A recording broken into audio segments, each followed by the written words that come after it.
Professor Yanis Varoufakis, thank you for speaking to us. It's a great pleasure. This is your new book, It is Adults in the Room, kind of a tell-all memoir of featuring secret meetings with Larry Summers, people phoning you in the middle of the night, threatening your stepson because you're saying bad things about the bank, secret recordings from Eurogroup meetings. Why did you write this? Primarily because the story of Greece should not really matter for the rest of the world. Greece is too small. It should matter for us Greeks. But it shouldn't really matter to you in Sweden, to the Brits, to the Americans. But Greece is a little bit like the canary in the mine. It died in order to warn the rest, the miners down the mine, that there was a systemic problem, a methane leak, let's say. And the way in which the powers that be, the liberal establishment, which is now protesting Donald Trump and Brexit and Le Pen and so on, massively mishandled the Greek crisis, is indicative of the way in which the liberal establishment has lost the plot internationally after 2008. So the reason why it is in English and why I exerted so much effort in putting it together and not just publishing a Greek book in Greece about our country's problems is because I think that it's a universal story. And it's also a kind of drama, because very often I caught myself in meetings with very powerful people who were caught up in a trap of their own making in a way that only Shakespeare can relate. The title Adults in the Room, that comes from Christine Lagarde, head of the IMF. At some point she said that we need adults in the room in order to have an agreement. But it's an expression that she did not invent. It's an expression that, in a sense, relates and reflects the contempt that the establishment has for the people. They refer to themselves as adults. And of course the children are the masses out there who supposedly are the source of all legitimacy in a properly functioning democracy. So Sweden hasn't joined the euro. We had a referendum in 2003. Thankfully. Did we have a lucky escape? Absolutely. Why? Because the euro, the idea of a common currency is splendid. But this particular common currency, the way that it's been designed, it is as if it was designed in order to first create huge capital imbalances, capital flow imbalances, inflate gigantic bubbles, which then burst naturally. And then once you have that, you have depression in parts of in the deficit parts of the Eurozone, and deflationary forces creating the circumstances for bigots and xenophobes to rise up in the rest of Europe. This is the architectural flaws is the reason why you should not have been part of it, and we shouldn't have been part of it either. So in your retelling of this story, the Greek bailouts, it's not about Northern Europe coming to rescue the lazy Greeks who'd been dancing all summer like grasshopper, not thinking about the future, but it's about the Eurozone rescuing French and German banks. How? Well, look, it's very simple, isn't it? 2008, great financial crisis. All the banks went bankrupt throughout the Western world, every single one of them. In the United States, the elites and the institutions are very pragmatic. They got around the table and immediately pumped up the quantity of public money, of dollars, and effectively reflated the collapsed banks. In Europe, we had created a central bank on condition that it's not allowed to do that.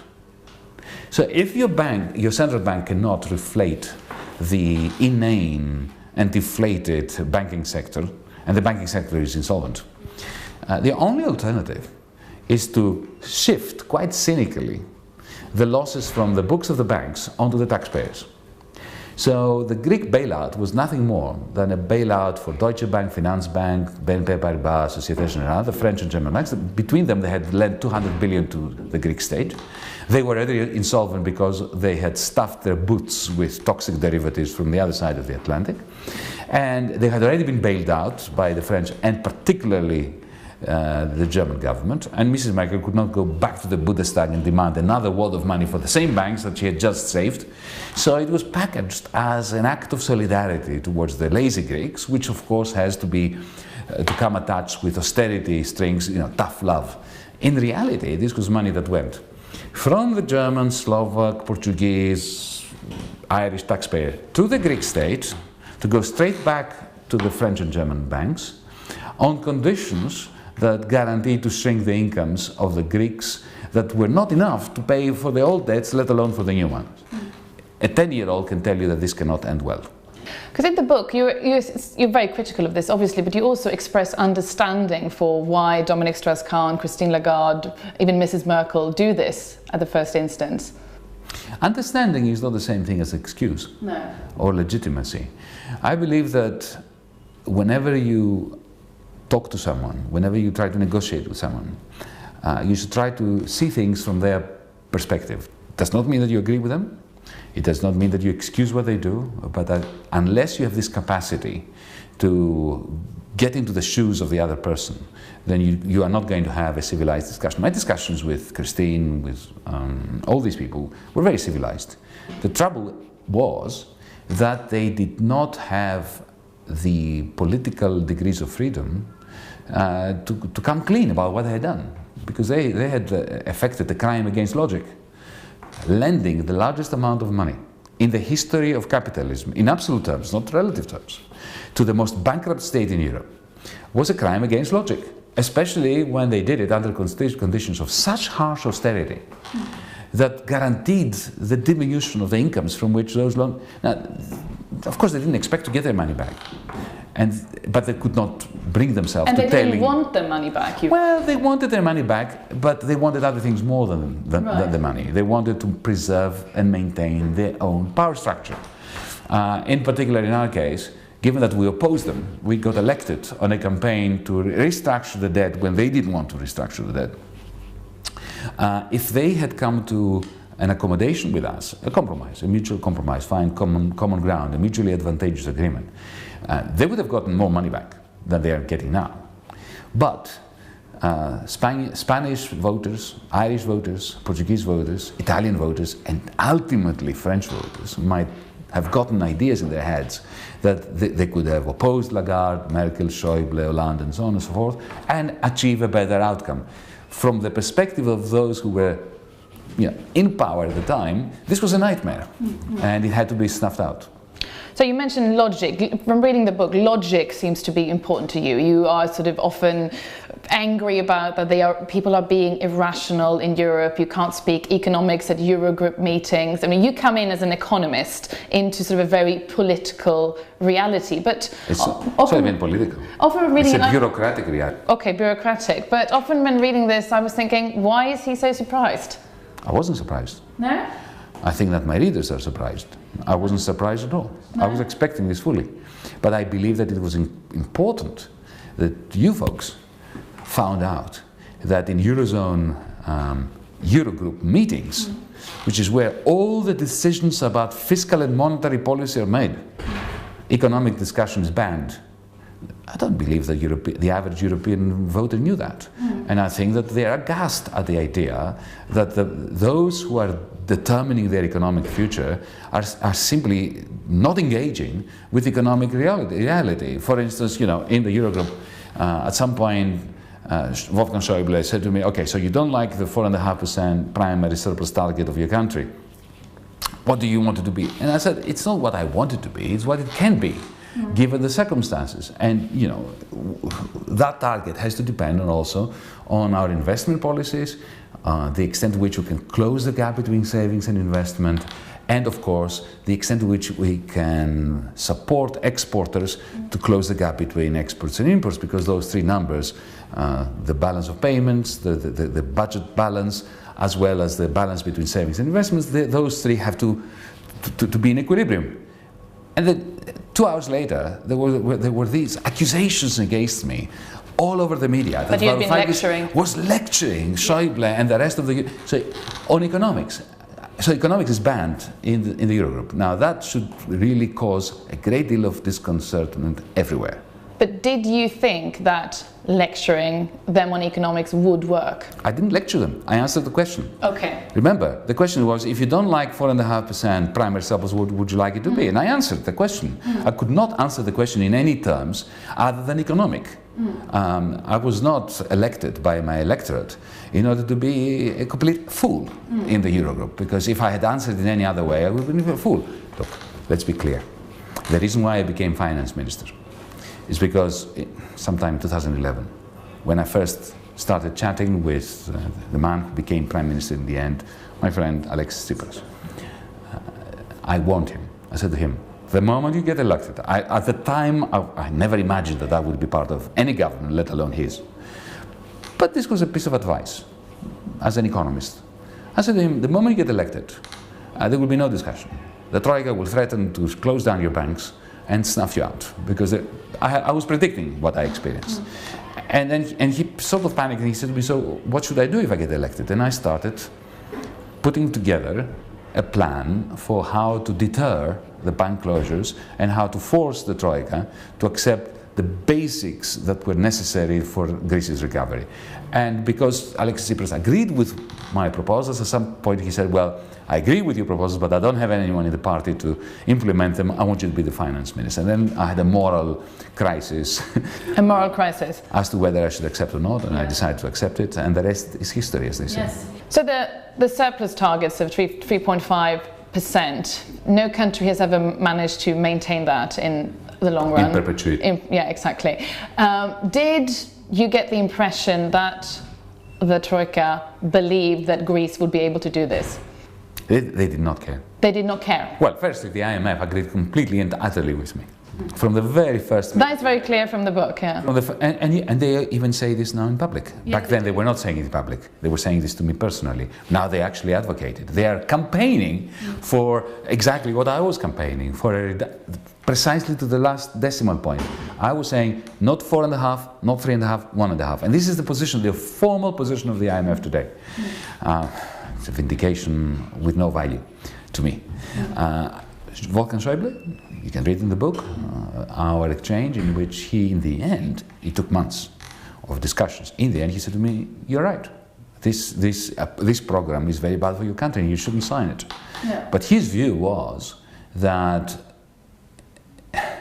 in the context of the power play within the north of the Eurozone, primarily between Berlin and Paris, he would not be willing to reconsider the Greek program, even if it was a sensible reconsideration, because he was worried that that would be a signal to Paris that Paris could expect more leniency from Berlin. And the view was very simple from Berlin, from Schäuble in particular. If they want the euro, the French, he meant, they've got to accept that I'm going to veto their budget. And so Greece was collateral damage, purely collateral damage. We were being forced into a program that Schäuble knew was bad for us, and therefore he knew he wouldn't get his money back from us, because he was signaling to Paris a degree of inflexibility. Now, if anyone tries to manage the macroeconomy of Europe in this way, you end up with the mess we have. And the rise of Le Pen and the Alternative for Deutschland and the loss of credibility and trust amongst the European voters regarding the establishment. Because Christine Lagarde also tells you at a quite early stage that this program can't work, but she still goes into this meeting and for 5 hours basically argues for the program. Yes, indeed. So you have all these people saying one thing, doing another. Now you're a game theorist. Can you model this? This kind of behavior? You don't even need game theory to model this behavior, because Christine explained this to me perfectly well. Yeah. She said to me, this program can't work, but Yanis, we've put so much political capital in it that we can't go back. This is like a pre-commitment, and you have, she was telling me, instructing me, you have to accept this. And I said, no, I don't, because, you know, I was elected with a promise to my electorate not to accept something that makes no sense. So you don't really need game theory for that. You need to read Shakespeare. Yeah? Macbeth commits a crime, and then he just needs to commit a second crime to cover up the first crime, and then a third one to cover up the second one. So the more you commit crimes against logic in this case, the more you get entrenched into a big lie. So Mrs. Merkel, for instance, when she lied to the Bundestag in 2010, saying this money, this wad of money is for the Greeks to help them, and that we will get our money back with interest. She was not believing that at the time, was she? But once she made that statement, she was caught in the trap that she had created for herself. And then it was impossible for her to go back and ask for a debt restructure, given that she had promised her members of parliament, firstly, that this was money for Greeks. It was not. It was for Deutsche Bank. And secondly, that there would be no debt restructure. But you are trying to beat this down with logic and rational economic argument. Shouldn't you somehow have been more aware of the political reality? I mean, were there any political conditions where sort of Germany could forgive Greece's debt? Allow me to say that not for 1 second did I believe that the power of reason and persuasion would prevail. Not for 1 second. But you still kept going in there for 5 months? Of course, I kept going there, and one has to speak the language of reason. So you knew you were going to lose? No, I knew that we would lose if we didn't have a deterrent. You need two things. You need sensible proposals and a deterrent when they try to crush you. And your deterrent was Greece leaving? No, not in the slightest. Firstly, the Greek state still owed 27 billion to the European Central Bank. These were bonds that the ECB had purchased in 2011. Now, the main weapon I had was the threat that if you close down my banks to asphyxiate me, which is what they did, I will immediately restructure these 27 billion, which were payable in the next 2 years. I'm going to delay payment by 40 years. Now, why was this important? 27 billion is not that much money for the Central Bank of Europe, but legally it was it was a nuclear weapon. The reason is this. The only reason why the euro survives today is quantitative easing. The fact that Draghi, since March 2015, has been printing anything between 60 and 80 billion a month, purchasing bonds and other kinds of debt. Now, you may recall that Jens Weidmann, the president of the Bundesbank, was adamant against QE and its precursor, the so-called OMT program. So much so that he personally, representing of course the Bundesbank, took the European Central Bank to the Constitutional Court of Germany in Karlsruhe and asked the constitutional judges to deem these bond purchases by the ECB illegal and in violation of the German constitution. This is a very big charge. Jens Weidmann submitted 121 pages of a deposition signed by himself against this. Now, of course, the judges did what the judges do in these circumstances. They decided not to decide because it's just too difficult for them to make this decision. So they referred the matter to the European Court. And the European courts asked, summoned Mr. Draghi, who appeared in front of them, the judges, and won the case against Weidmann and Bundesbank on the basis of a pledge. And the pledge was that he would not allow any restructuring of any of the bonds owned by the ECB. This is why restructuring the 27 billion of Greek bonds, which were written in Greek law, which, in other words, all he needed was a signature from me in order to restructure them unilaterally, that would have blown up the QE program that kept the euro together. This was a nuclear weapon that we had. I never wanted to use any weapons against Europe. But if they closed down my banks, I think it was completely legitimate to say that 27 billion, well, you can't have it. So that was one part of the deterrent. And in the end, you were not allowed to use this weapon? Yes. But we had the only reason why I accepted the ministry was because we shook hands with Alexis Tsipras and the leading team of Syriza that it makes no sense for us to get elected. This is going along with the gist of your question. Just with good arguments and the power of persuasion, you're not going to get anywhere. There's a whole wall of denial in the Eurogroup and in the Troika. But if you have the nuclear weapon as well, the doomsday machine, if you want to call it that, then they will come to the table. And I have no doubt that they would have come to the table. Unfortunately, this is where disunity brings defeat.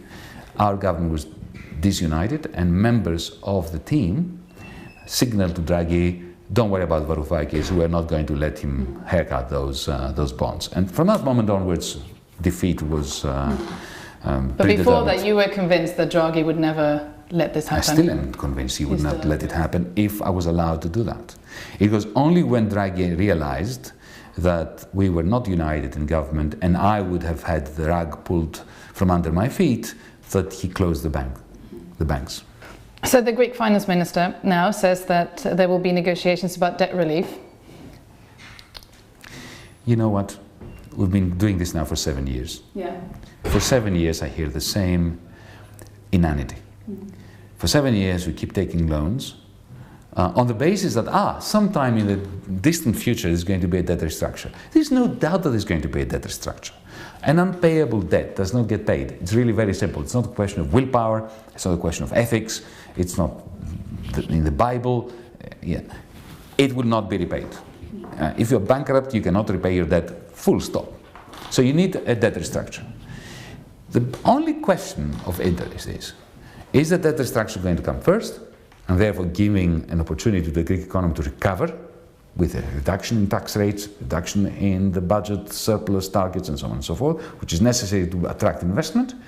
Or is the patient going to die, Greece going to be Kosovized, as I say, turned into a desert, with all its young people having left, becoming an old folks' home, and then of course at the end they will cut the debt because, you know, once the place is derelict, they will cut the debt. That's it. Now, unfortunately, my good friend Euclid, who succeeded me in the ministry, whom I know agrees entirely with every word that I just said to you, and I am prepared to testify for this in any court of law or any forum, for some reason that I cannot explain, is now adopting the language of the Troika and of the lenders who say, oh, well, you take more loans now and you impose more austerity and you shrink your incomes more and one day we'll restructure your debt. Well, no sensible person believes it on this planet. And I can assure you that Euclid Tsakalotos, who is saying this now in the Ministry of Finance, doesn't believe it either. I've known him for 30 years, he doesn't believe it. So IMF becoming increasingly critical of how it acts. So you see the IMF doesn't believe it? No, yes. Do you think IMF will leave the Greek program? No. No? No. Why not? The IMF is in a right old mess, unfortunately, for a very long time now. The leadership of the IMF, which is usually European, don't really care about the IMF. They're interested in their own political careers in the future in Europe. And therefore they're utilizing the IMF against the interests of the international community that should be using the IMF for good causes. Because that's how you explain the IMF's involvement in the beginning with Dominic Strauss-Kahn caring about his political career in France. Listen, whenever I have a choice between explaining something on the basis of stupidity or self-interest, I opt for the self-interest explanation. Dominic Strauss-Kahn was a very smart man. So why did he push the IMF into a program that violated the principles of the IMF? Not because he couldn't see what he was doing, but because he wanted to be president of France. And to be president of France, he had to save the French banks from their own folly. And this is what happened. So what about you? Didn't you make any mistakes? Of course we're all prone to stupidity and self-interest. I made it. What was your biggest mistake during these 5 months? Two large ones. Yeah.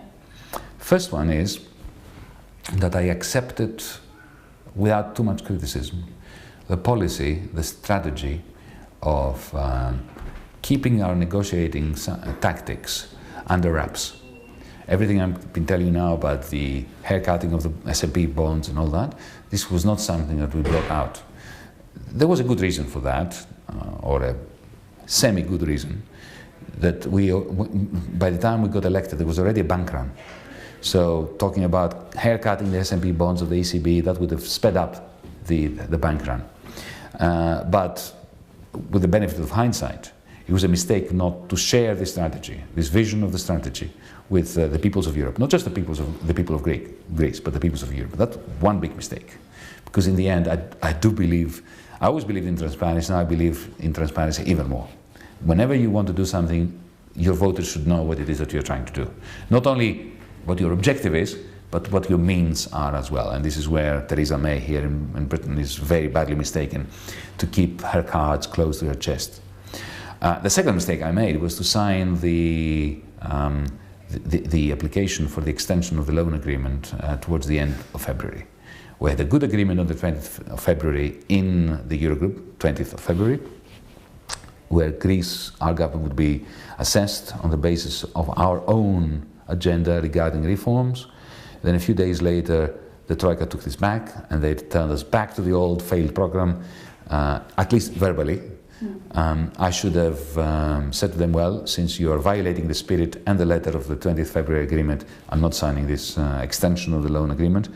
I hoped that our government would remain united and we would simply be buying time to give the creditors more of an opportunity to honor that 20th February agreement. I was wrong, I should not have signed it, and that would have meant that the bank closures would have come towards the end of February, towards the end of June, and one way or the other there would have been a resolution much earlier.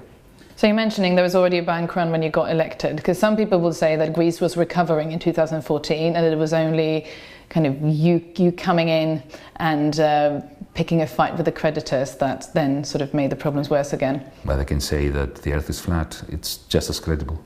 Okay. Greece was fading. It's been fading since 2008. Just go to any data bank and look at Greek GDP, nominal GDP in euros.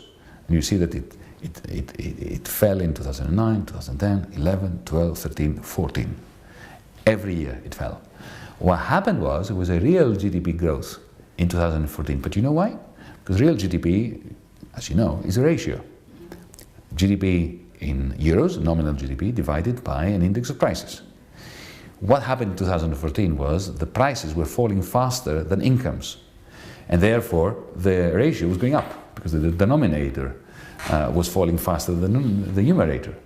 But that is not a sign of recovery. That is a sign of a huge depression. When prices fall faster than incomes after 6 years of a decline in incomes, you are in the depths of depression. And to have the international press saying, oh, Greece was recovering when these people walked into government, this is just absurd. And you know what? It's also offensive to the Greek people.